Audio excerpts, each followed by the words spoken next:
অবশেষে দেখা গেল ছেলেরা মেয়েদের প্রেমের জালে ফেসে যাওয়ার কারণে কিন্তু রশি টানাটানি খেলা হেরে যায়। তাহলে এবার ছেলেদের কি হবে, কবে আপলোড করা হবে এই ছেলে ভার্সেস মেয়ে স্কুল গ্যাং নাটকের 2 নম্বর পর্বটি, এবং 2 নম্বর পর্বে কি ঘটনা ঘটবে এই সবকিছু বিস্তারিত জানতে পারবেন আজকের ভিডিওতে। তাই আজকের ভিডিওটি সম্পূর্ণ দেখতে থাকুন। হ্যালো ভিউয়ার্স, কেমন আছেন সবাই? আশা করছি প্রত্যেকেই ভালো রয়েছেন। তো ইতিমধ্যে পল্লীগ্রাম টিভি ইউটিউব চ্যানেলে নতুন আরও একটি ধারাবাহিক নাটক আপলোড হয়ে গেছে। তো নাটকটির নাম হচ্ছে ছেলে ভার্সেস মেয়ে স্কুল গ্যাং। তো নাটকটির প্রথম পর্ব কিন্তু তুমুল জমজমাট হয়েছে। তো যারা এখন প্রথম পর্বটি দেখেননি দ্রুত দেখে আসুন। তো প্রথম পর্বে দেখা যায় এদিকে ছেলে আর মেয়েদের মধ্যে কিন্তু তুমুল দ্বন্দ্ব থাকে, তো অপরদিকে শিক্ষক আর শিক্ষিকার মাঝে কিন্তু তুমুল দ্বন্দ্ব থাকে, মানে তারা দুইজনের বিপক্ষে।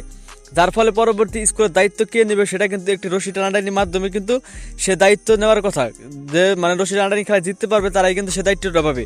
কিন্তু দেখা যায় যে মেয়েরা কিন্তু ছেলেদেরকে প্রেমের জালে ফাঁসিয়ে তাদের কিন্তু রশি টানাটানি খেলায় হারিয়ে দেয়। তো তাহলে আগামী 2 নম্বর পর্বে কি ঘটবে? তো আপনারা কে কে চান যে ছেলেরাই জয়ী হোক অবশ্যই কিন্তু কমেন্টে জানিয়ে দিবেন। তো এখন আর বেশি দেরি না করে আপনাদেরকে আমি জানিয়ে দিব এই ছেলে ভার্সেস মেয়ে স্কুল গ্যাং নাটকের 2 নম্বর পর্ব কবে আসবে। তো সেটি জানিয়ে দেওয়ার আগে দ্রুত চ্যানেলটি সাবস্ক্রাইব করুন। আর আজকের ভিডিওটি কে কোন জেলা থেকে দেখলেন অবশ্যই কমেন্টে লিখে জানাবেন। তো আপনারা আগামী 7 থেকে 12 দিনের ভিতরে কিন্তু আপনারা এই ছেলে ভার্সেস মেয়ে স্কুল গ্যাং নাটকের 2 নম্বর পর্বটি পেয়ে যাবেন। তো দেখো নতুন নাটকের আপডেট নিয়ে। আল্লাহ হাফেজ।